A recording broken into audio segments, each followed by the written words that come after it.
ngiyamzonda manje ngitshela amaqiniso awubheke wenzani nangithi ngiyamzonda manje ngitshela amaqiniso namhlanje wenzani Zingisa. Unjani lapho? Hawu. Nina sigcina. Kethi. Hawu. Intokazi nanyamalala kangaka. Lokho ngangigcina ngaleli langa. Hawu. Nkosiyami Ntombi yakantshangase. Mphemba. Siqhubekeni la sigcine khona. Abe bengekho. Ngisekhona Zingisa ntokazi. Soxoxa.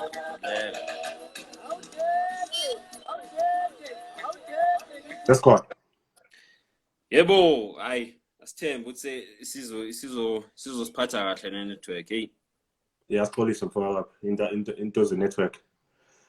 Yeah, no angazi ukuthi ngisusephi igcine kuphi vele or ufuna ngiqale phansi. Cha singaqhubeka nje la sigcine khona angazi noma kuwena umbuzo wami uzwakele yini lo omayelana nokubaluleka kolimi ekhaya uzwakalini. Okay. Azange uthole leyo mbuzo kodwa ukuphendula kubaluleka kakhulu mfethu. Ngakuthi athi ngenze i-example if ngifuna ukufunda mhlambe if ngifuna incwadi enomlando umlando womhlaba, you know, history of the earth into ezinjalo,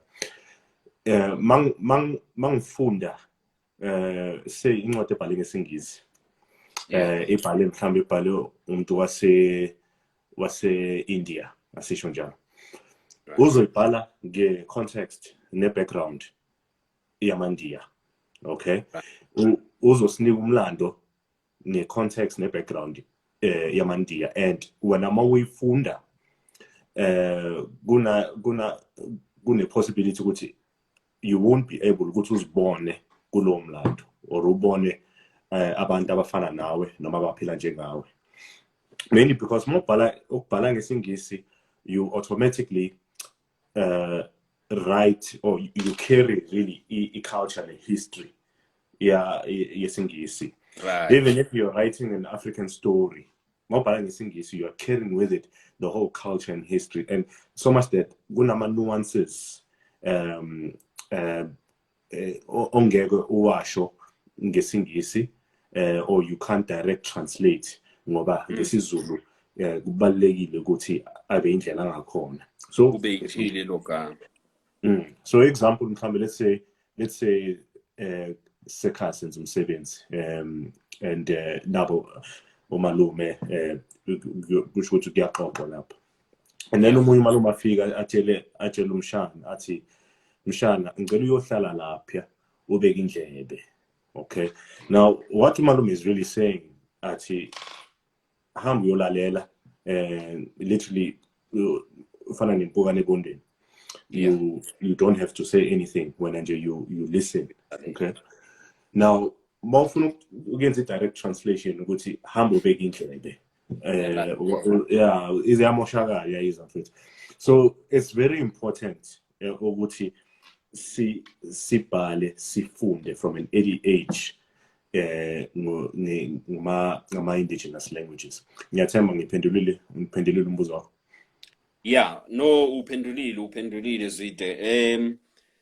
Bese ngingena ngizothini kwile subtitle yawo lo mbuzo sisase kuko ukubaleka kolwimi lwebele ekhaya. Ekuthenini manje angithi kunolwimi lwasekhaya, ake sithi ngihlala eSentini omakhelwane mawuphuma ngaphandle isingisi, but mangisekhaya kuba nolwimi lwasekhaya. So into engizama ukuyibheka la ukuthi usiphe ngokweyakho experience noma ngokweyakho understanding ukubaluleka kokugcinwa kolimi lwasekhaya luwulimi lwasekhaya nomehluko phakathi kokuthi nawo lolo lwasekhaya lolo lwangaphandle angazi noma kuyacaca yini. Ngicela mhlambe ubuze futhi umbuzo wakho nguthole kahle. Okay. Uthe lapha uma ngabe usichazela istory wabekisa ngokuthi kwake kwaba nosuku la ukhona uthi mawubuya wathi ucela amacanda and then ekhaya corrector for that mistake, right?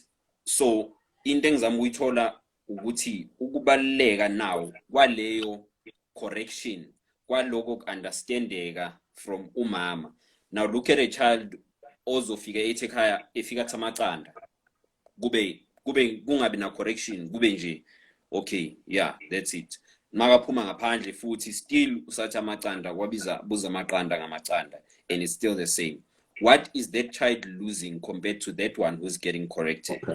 Okay. You know, ikhona nayo lento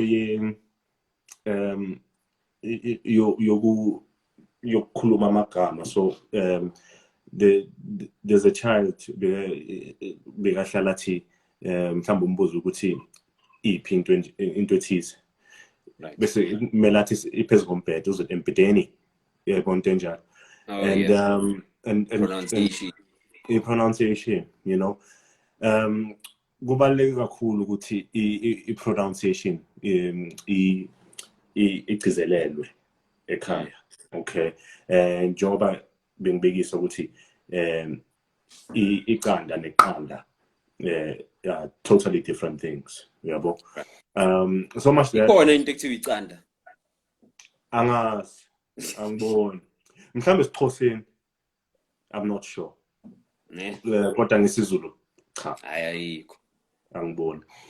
So we are answering umbuzo wakho ukuthi if mina ngizokhula ezingane ngingacorrectwa ngikhule ngokuthi iqanda ngikhuluma into engekho uyabo. So much that i-language iyamoshakala, the academic side of it kakhulu, because ukubaluleka into ebaluleke kakhulu ngama-languages ukuthi ashiwo kahle and abhalwe kahle ngoba i-language ithwala umlando wabantu bayo yabo. Sikasho ngesingisi mhlawumbe sithi language is a carrier of history. So kwabhubha i-language kuhamba nomlando wabantu hamba ne-DNA yakhona. Yeah. No, uma mangisalalele nje lempendulo yakho ngikhumbula khona ngolunye usuku la ngangidiscussa nje nabafowethu sikhuluma indaba le yomhlaba ukuthi abantu balwela umhlaba nani kwakhona iphuzu eliqhamukayo lokuthi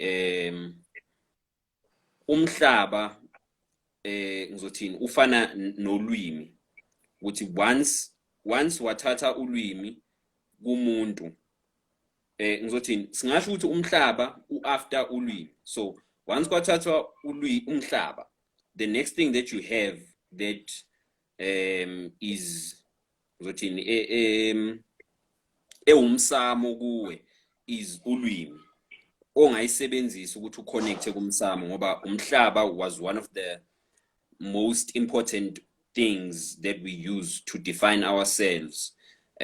Ukuthi la kukwazwane la kukwabani yabo kuhluke ngokomhlaba lo abaphuma kuwo igazi lemhlatshelo yalapho likulowo mhlaba. So that's like their DNA. Ngakho uma ngabe futhi uza kulowo muzi noma ngathiwa umsuthu noma ngathiwa umpedi uma ngabe uzolobola kulowo muzi komele ubize izibongo zakulowo muzi ngolwimi lwakhona kulowo muzi. So ngibuka kanjalo mina le importance yolwimi umehluko phakathi kolwimi lwasekhaya nolwimi lwangaphandle. Singasapholisi maseko ke ake singene la emsebenzini wakho lo wokuqopha noma ukubhala incwadi ngolwimi lwasekhaya futhi usebenzisa nobuciko obungandile kangako engengisho ukuthi bande kangako ngale ndlela obusebenzisa ngayo, because in most cases ama illustrator nama graphic designers wabona nje kuma logo branding mostly, basically communication designing, not necessarily in terms of investing kwi language. Kuwena, what is that thing eyenze ukuthi ukhethe ukuthi okay mina ngizongena la, and I'm sure there must have been challenges there ukuthi ungene kulo mkhakha ngale ndlela ongene kuwo? Okay, ngiyakhumbula ngisabhala incwadi siyafuna isiZulu. This is 2015. Ngisayibhala incwadi, and I was looking to do research on izincwadi specifically esibhalwe ngesiZulu. Right. And ngiyakhumbula ngena exclusive books, and ngaqala ngahamba ngazungeza, and I couldn't find a section yama indigenous languages. So ngabuza usiso sebenza lapha ngathi okay, I'm looking for izincwadi ezibhale ngama indigenous languages. Wangibonisa ikhona, mhlambe ngazi noma uyayibona le bookshelf esemva. Yeah, ngiyabona. Literally a section allocated istolo. I mean, it's a exclusive books in Gulu. Yeah. But there's a very small section allocated to izincwadi ezibhale ngama indigenous languages nakhona ababhali bazo abelungu. Yabo. And I struggled with that so much that even ekoleni setshenziswa ama-textbook ama-textbook wesiZulu abhalwe uFran Schalkwyk mhlawumbe, you know,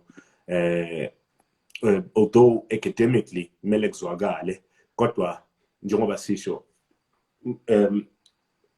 you have to embody i-culture yalelo limi, you know. We will not expect umuntu ophuma eGreece just because une degree yamalimi azofundisa isiZulu la, ngoba ngigcizelela indaba yama nuances, ngigcizelela indaba yokuthi kunezinto ongakwazi ukushintsha uzama ukuzitranslate mhlawumbe just to accommodate. So the reason really why I got into this and ngangena kulo umsebenzi ngendlela engene ngawo is mainly that ubona ukuthi first we cannot expect uhulumeni to solve crisis yokuthi there needs to be more books in the children's mother tongues, okay? And we're not just talking isiZulu here, we are talking Setswana, Tshivenda, Gonke. Okay. Yeah. So much that there's something like I'll need to get my facts right, but there's more than 30 indigenous languages in South Africa. It's just that Tina Spetelawa Iswazio or Laba Aba Anglo marginalized. Now you consider Wuti Kona the same people Banulim Labo besenza incwadi vele ngayi language inu senze nenye incwadi nge language ekuthiwa Nama, which is from Namibia. Okay. Now kule ama descendants asele is 4 generations. Kusho ukuthi if we don't try and capture that language and document it, lama generations I4, once they perish, the history of the new is gone. You understand? And this is not to say there isn't any documentation in new corner, mara it's very sparse, and kubalulekile ukuthi thina abantu bethu thina abantu abamnyama we need to take initiative on our stories, indlela izindaba zethu zibhalwa ngayo, indlela siziportray ngazo. Now I'm going to come into the visuals, okay? it's also moving away from the old logic yokuthi masifunda indaba yase-Africa, we are reading about huts and people running around bare feet ehlathini and all, or just animals, you know.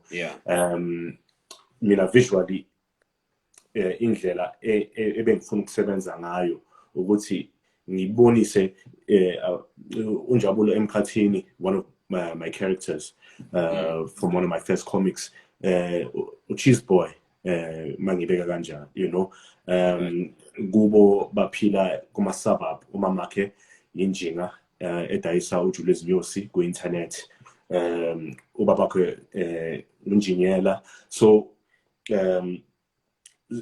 ikhona leyo narrative engizama ukuthi ngishift ukuthi nancwadi yesiZulu, incwadi indaba yase-Africa, everyone who worked on the project umuntu oliphilayo lelo limi, okay, umuntu osaziyo isiZulu, from umbhali to the editor, and since I'm an independent publisher, I also publish izincwadi zami and other books. So it has been a challenge njengoba so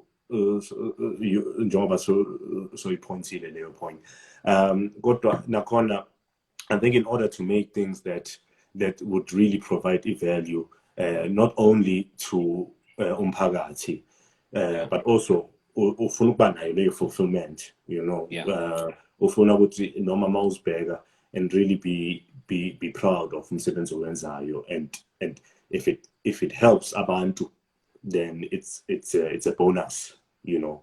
So I've in my experience, I've learned ukuthi umsebenzi onjalo will come with a lot of difficulties, okay, access to funding, access to market,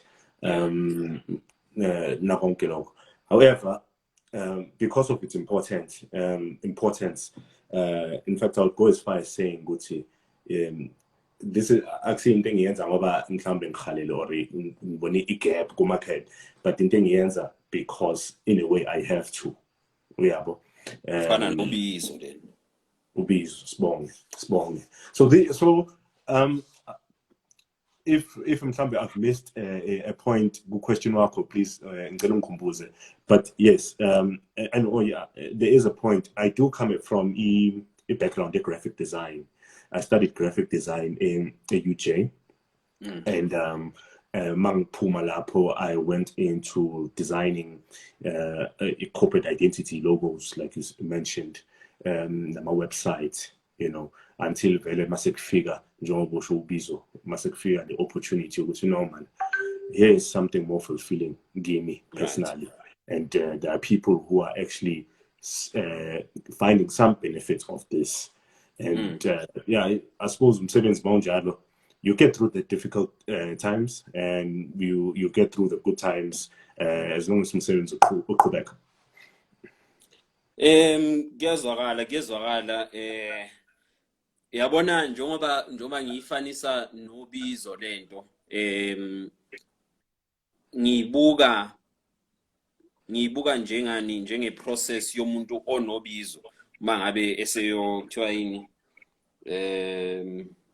eyothwasa, kuba khona ziningi izinto ongazazi inhlobo obese ubhekana nazo mawufika lapha entwasweni, kodwa into ekwenza ukuthi uphokophele ingoba uyazi ukuthi okay, ekugcineni lento engiyenzayo angiyenzeli mina, ngiyenzela isatisfaction yalo ola ngaphakathi kimi, ngiyenzela healing yalo ongaphakathi kimi, ukuthi yena leyo healing yakhe izoba healing yezwe lonkana, ingabi nje healing yami ngedwa, kodwa kube into ezolapha izwe lonke. So nakuwo lo msebenzi owenzayo ngibona kona lokho kakhulu ukuthi umsebenzi ongandile, umsebenzi ongavamile, noma indlela yokusebenza engavamile. So siyabonga futhi siyathokoza kakhulu ngalo ngathini ngokuba naleso sibindi sokuthi uthwale lo msebenzi lo. And then bese ngingena la njengoba ubhala incwadi incwadi ke ziba nama characters, so ngizothanda ukuthi nje sibheke ukuthi indlela okhetha ngayo ama characters, njengoba la sewushilo ukuthi kunencwadi unjabulo, ukuthi lelo gama lelo ulikhethe kanjani, kube se unjabulo walithwala kanjani lelo gama lenjabulo endabeni le yakhe. Yeah, uqamba ama characters into kusho manje ngibamba at a very high regard because amagama abalekile kakhulu. As you would know, njengoba usebenza ngawo manje unjabulo kahle indaba kanjabulo is a story about umfana ojabulile, okay, right. Ojabulile generally nje umfana ojabulile, however unalenkinga esikoleni, unalomfana usigantsonto, and nakhona ke ulegama usigantsonto is very synonymous to you know, there's a typical character that you attach to it. Yeah.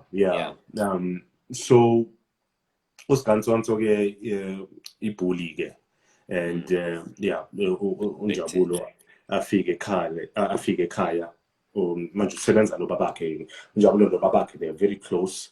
Enye indlela yokuthi sikhumbuzaneni ukuthi bakhona ubaba ekhaya, you know, right. And they do spend time with their children, you know, specifically the sons, amadoda. So ubaba ke njengoba sengishilo is an engineer, and yena uthanda nje ukuthi afake unjabulo entweni azenzayo. This thing iyamkhuthaza ke unjabulo abe nawo ama aspiration, afise ukuthi naye mayekhula ngaba unjiniyela and enza ama spaceships ngoba yena uthanda ke space. Okay. So indaba is based around ekhaya, ubumndeni, friendship, isupport etholakalayo ekhaya, and also just motivating ingane ukuthi zikwazi ukuthi makunenkinga, mazinenkinga zikwazi ukukhuluma nabantu abadala ekhaya. Yeah. So kube nomngane wakhe ke unjabulo ulanga unevitiligo, okay, and ulanga, yeah, she's a young girl, kodwa nakhona ulanga uyintombi nje enothando, ethanda ukuhleka, uyabo. Bangakanani labantu unjabulo nolanga? Encwadini unjabulo ngasho ukuthi mhlawumbe una 7, 8, ulanga mhlawumbe sithi 9, okay. Kodwa ke ikwanhliziyo ngise ulanga sekhulile, okay. Ulanga, I would say she's about 12, 13, okay. So ulanga uqhamuka kunjabulo bani incwadi le unjabulo, and then yes, aphinde futhi aqhamuke kule ulanga. Yeah, abe lead ke kulanga. Okay. Bese aqhubeka ukuba lead kwanhliziyo ngise, okay. So indaba siqala ngonjabulo kuba uyena I lead character, and then ulanga afike as a supporting character, and then unjabulo emkhathini, and then kulanga ke kulapho sekaza phambili as the lead character. So I mean, akhona amanye ama characters, ikhona character engayiphanga igama, so sivele sayibiza nje ongena gama, or the OG, you know, but it's also very prepared for ongena gama ngoba i-character ayiyo una that godly essence, you know, and ulekelela ulanga through ilokhunjani journey yakhe.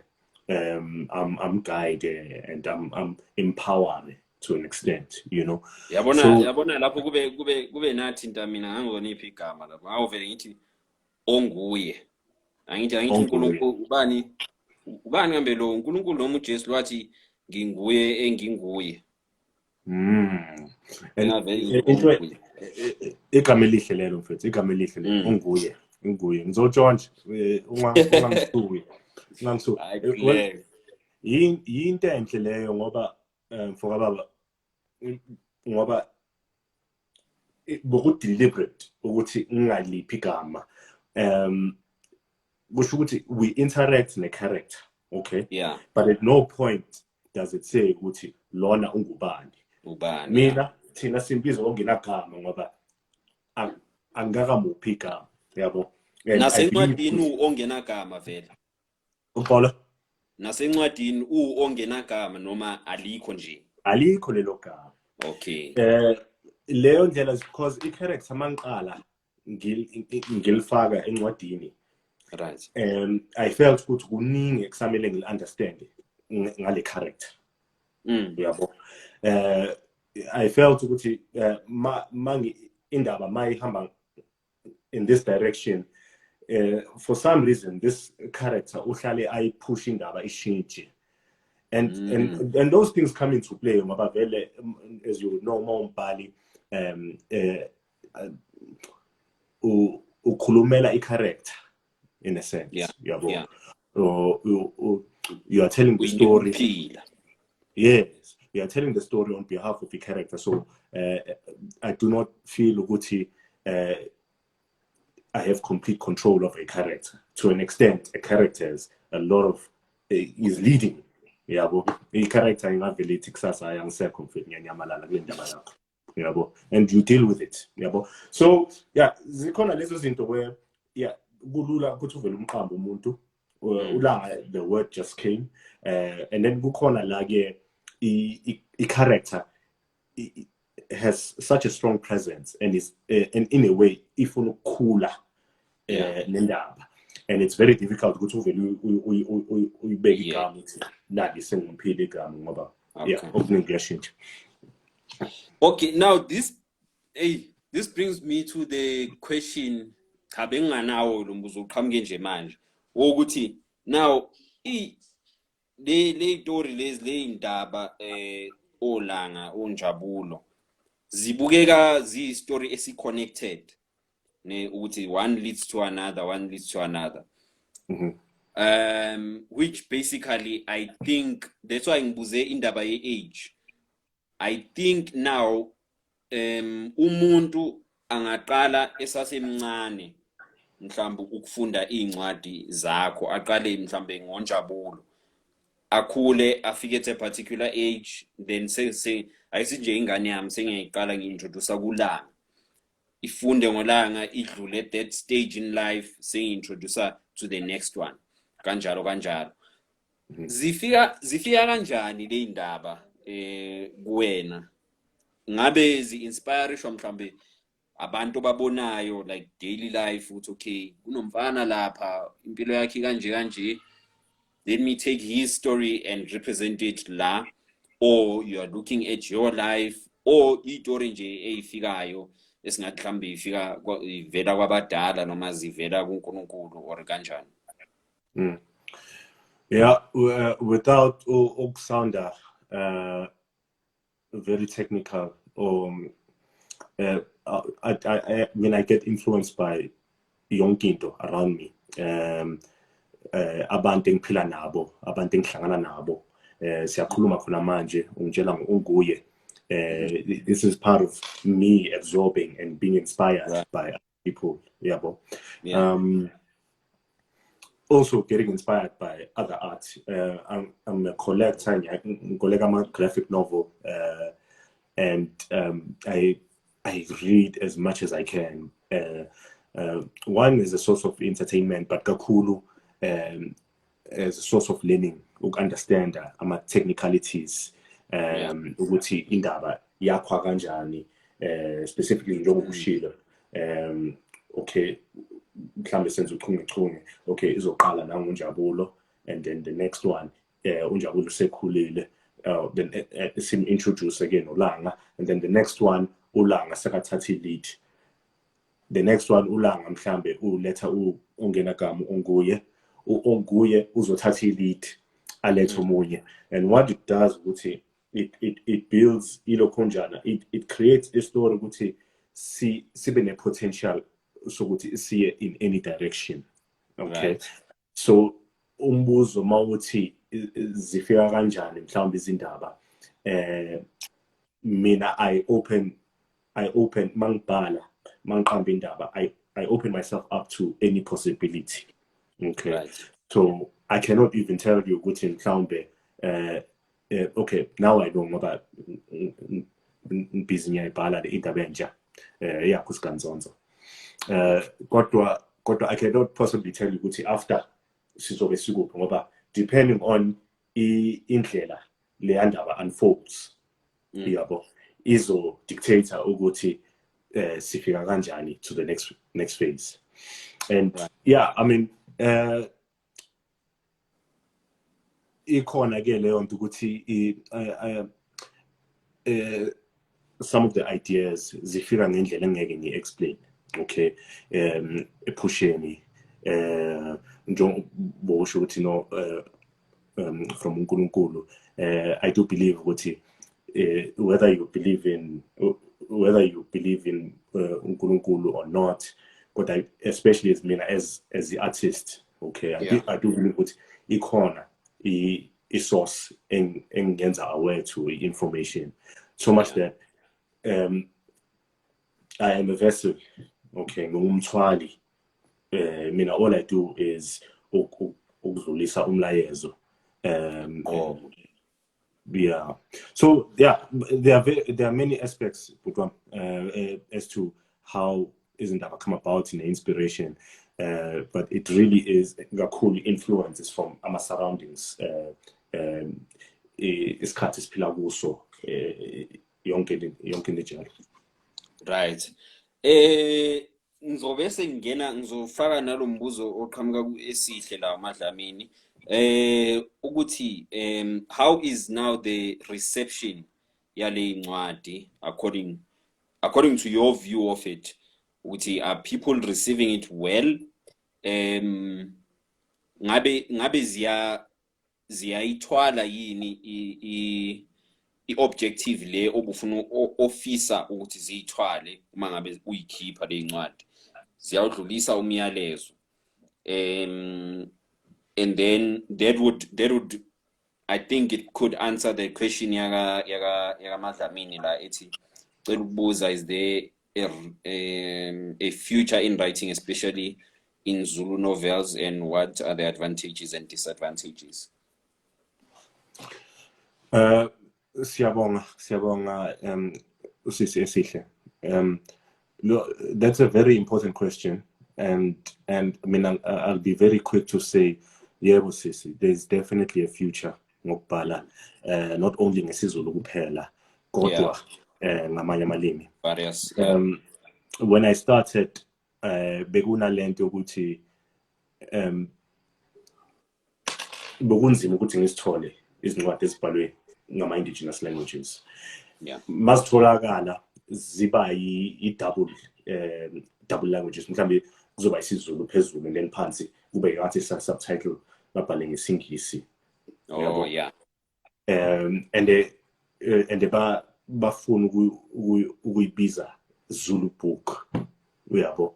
And I mean I think indlela enjalo ayinaqiniso, ngokuthi ubuningi bethu sikhuleke ziyabo sikhona incwadi emakhaya sisaseyingane, kodwa besibona incwadi zesingisi, besibona ama characters adlala esinowini, izinto esingarelate kuzo, and for me ayihlali kahle into enjalo. So kubalekile kakhulu ukuthi sizibhaleni izincwadi ngama indigenous languages ethu.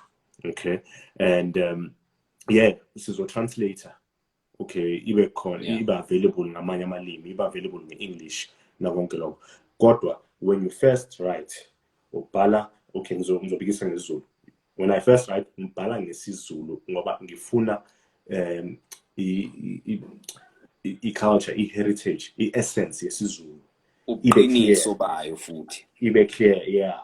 Ungabi lento ukuthi sithatha uSnow White and the Seven Dwarfs simconvert into isiZulu ngoba usazogcina i-heritage yaseMelika, you know. So kubalulekile. So into engisho ukuthi sisibhala ngesizulu noma funda izincwadi ezibhalwe ngolimi oluthandayo lwesintu, and also be aware ukuthi ikhona i-potential yokuthi zi-translate-iwe nakhona. For me, I think kubalulekile ukuthi singabheki nje isikhathi samanje, especially ngendaba ze-sales or i-reception, kakhulukazi umsebenzi omkhulu kangaka. Kubalulekile ukuthi sikwazi ukubheka far ahead ngoba ngiyakholwa ukuthi umsebenzi esiwenzayo it's not necessarily for us kodwa laba balandelayo.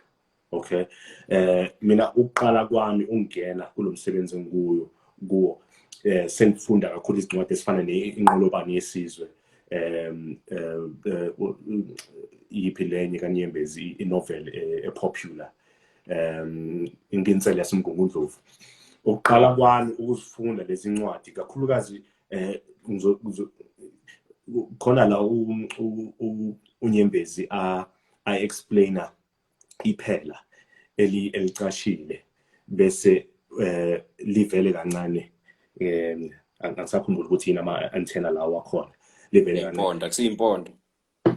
Hayi baba, ayangiboni ukuthi impondo, angiboni ukuthi ngikhohlwe igama lakhona, kodwa indlela ayichaze ngayo leyo scene, i-placement, i-setting kusemakhaya ngoba vele indaba yaseMgungundlovu kusemakhaya, nasi isitofu samalahle, nali ibhakede ngapha elibutha amalahle.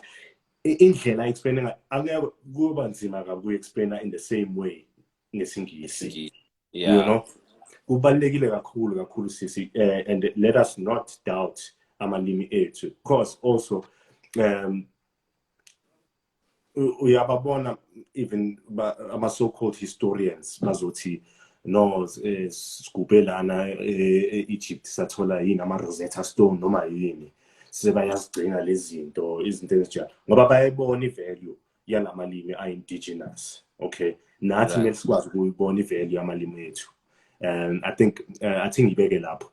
Ngiyathemba ukuthi mhlambe ngikwazile ukuthi ngigcizelele indaba yokubaluleka kwamalimi. Hayi, ngokuzwa kwami ngithembe nami uMadlamini uphendulekile waneliseka. Ngiyacabanga ukuthi ngokuqhamuka ngakimi sesifikele ngasemaphethelweni.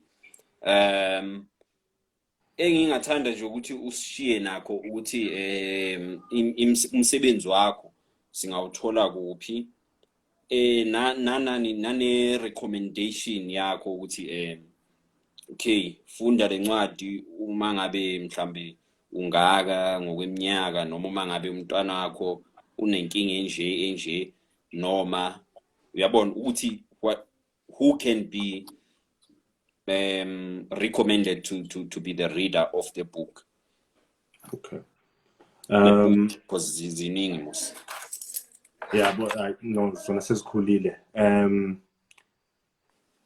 Kusho ukuthi izincwadi isiyafunda online. Okay, iyona i-publishing platform engayifounder, and inhloso yayo ukuthi sikwazi ukuthi siphathe izindaba ezibhale ngawo amalimi as many as possible, specifically indigenous.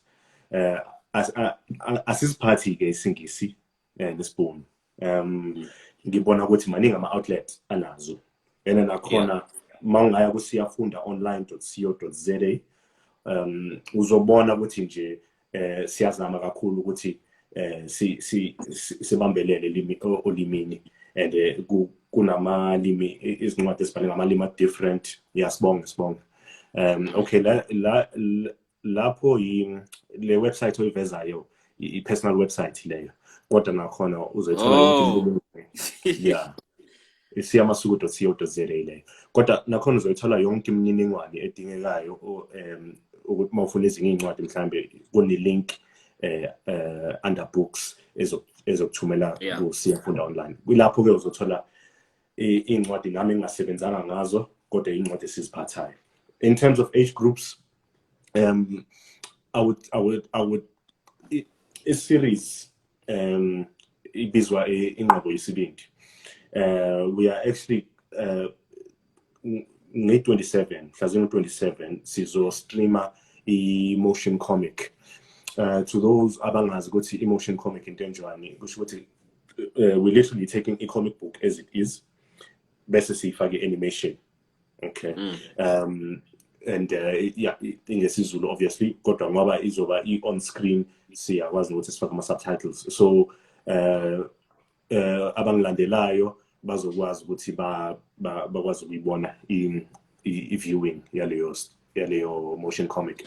And inqobo yesibindi series unjabulo emkhathini ulanga nokwanhliziyo ngise. So it's 4 books and yeah, I would recommend it for any age groups between 8 and say 14. Okay. And because of ubuningi bethu thina abantu, we actually into enginoticile ukuthi isiZulu asikwazi ukusifunda noma singamaZulu, you know. And ikakhulukazi ingane. So even if indaba is for mhlambe like unjabulo is for mhlambe 6-year-olds and 8-year-olds, kodwa esikhathini esiningi ama-6-year-olds and 8-year-olds awazi ukusifunda isiZulu. So kuzodinga ukuthi thina njengabantu abadala sibalekelele baze basifunda. Kodwa i-context yendaba, i-context yale series is really to ukukhuthaza ingane ukuthi zizethembe and ukulandela amaphupho abo. That's the context of the series. Uphawulile lapha khona la ngicoshile ngenkathi ukhuluma ngendaba yokuthi ngizothini ondlebe ezikhanyilanga bona ezabo incwadi zikhuluma ngomlando wabo, njengokuthi uma ngabe ubheka bazofaka istory include living in snowland or what they call, like endaweni ezikanjalo ekuyindawo okuyizinto thina esingazi experience kangako njengabantu abantsundu. Kulezi ezakho incwadi mangabe yini ngathi yini esingayibheka ibe umehluko, ngabe yini eyenza ukuthi si relate kangako kuzo? If my question makes sense. Ngizozama ukuyiphendula if mhlawumbe kuzomela uchaze futhi nje uzosho. Yebo, kubalekile mfethu. Angizigxeki ne izindaba lezi mhlawumbe sithi uyafunda naba abantwana abadlala ku snow ba blonde amehla uhlaza, you know. Asizigxeki lezi ndaba ngoba zibalekile nazo ukuthi sizazi ngoba zisifundisa ngabanye abantu. Mina ngibona ngathi ngoba abelungu abayitholi access njengoba thina sithole access yezindaba zabo, abayitholi access yezindaba zethu. Yiyo into eyenza ukuthi mhlambe bangas understand, kube nalento ukuthi basabe, kube nayo lento yenzondo, my friend. So kubalekile ukuthi sifunde ngamanye ama culture, ngamanye amazwi, ngamanye amalimi, so that understand it better, nakhona sokwazi ukuthi si relate nabo, kodwa akumelanga siyekele awethu. So so i-benefit enkulu kakhulu ukuthi sikwazi ukubabona laba abasesinowini, mara kuba i-problem mase neglecta lokho esinabo, sesifocuse kakhulu la. Akazi noma ngiyaphendula mfethu. No, kuphendulekile. Athi nje ngithatha ama-comment la mbalwa and then bese sigoqa. Uthini Black the God, uNkulunkulu omnyama. Luyalahleka ulimi lwethu, amagibhithe abhala ematsheni ukushiya ulwazi nezimfundiso. Ngiyawuthanda lo shunwa la ekhaya. Izinto esizithatha kumabonakude na ku-internet ezethu izindaba azinayo i-outlet ekumele ngabe zinayo. Yeah, ngiyavumelana nawe uNkulunkulu omnyama. Kunalento futhi yokuthi nasemakhaya angithi bisiZulu kuthiwa indlela ibuzwa abaphambili. Nasemakhaya uzothini kuma environment esikhulela esikuwo manje noma izingane ezikhulela kuwo manje, awekho that motivating when it comes to ulwimi, ngoba ngibheke nje uma ngibheka abashana bamanje abakhuleli esimweni la bazoxoxelwa khona izinganekwane, la bazodlala khona imidlalo mabebuya esikoleni badlala imidlalo yase ngathini le esasidla nje ukudlala ibhola, udlala yini lo ingendo, konke lokho akusekho kangako manje. So I think that's one of the aspects that sort of disadvantages us in terms of growing the wealth or instilling the wealth of language to the next generations. But sibongeke ukuthi kusekhona abantu abanjengoMfowethu Siya Masuku, kusekhona ne-website Siyafunda online, which we can check to find more books, buy more books, and sikwazi ukuthi sigcine ulimi lwethu. Sibonge kakhulu Zwide, sibonge ngesikhathi sakho, sibonge nangokusharela ngolwazi lwakho. Abantu abakufunayo bangakuthola angazi noma uyavela inendle lapho, but it's asifake nje leya Siyafunda online for umsebenzi wakho. Then ne-website siyafunda.co.za as well, siyafundaonline.co.za. Awazi mhlawumbe ukuthi izo-publishwa nini le film? Mhla zingo-27 September. So September. In 6 days. Ungithole kahle kakhulu ngoba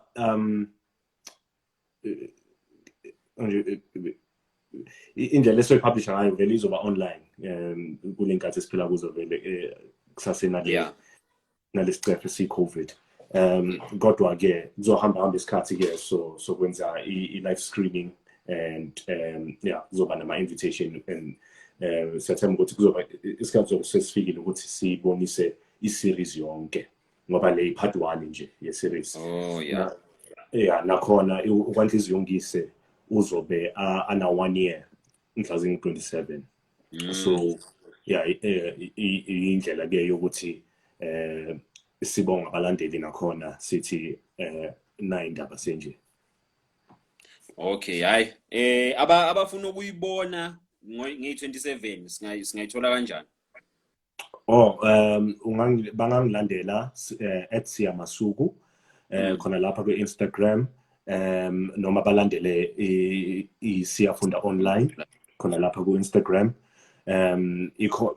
Ikhona-ke na ku-Facebook abayikhonzile i-Facebook, and yes, sohlangana lapho-ke ngizothola yonke imininingwane isikhathi masabo. Alright, hayi sibonge kakhulu Zwide, sibonge kakhulu ngesikhathi sakho nange-information. Kwande kukhanye bafu. Sibonge. Alright, ngenza njani kaMpila? Uyakhona uku-exita ngalapho, ngicela uyi-exitele lapho. Okay, bengithi ngizoyekela wena uyiqede kodwa ngiyakwazi uku-exit. Kulungile. Okay, izobonana mfethu. Sibongile bafu. Then nayi i-website bafowethu ngikhombise kuba into enje. uya nje lapha ku siyafunda online.co.za ubone nje konke nakho impela hey mningi umsebenzi omuhle kabi wenziwa lensizwa kwanhliziyo ngise awu 200 nje hawu bafowethu hawu imali yamasokisi phela le hawu madoda nawo amasokisi anithengeni incwadi nithengele nje yabo abashana nithengele amadodana amadodakazi umlando ke ngibona usibona ukuthi kunani lapha kumlando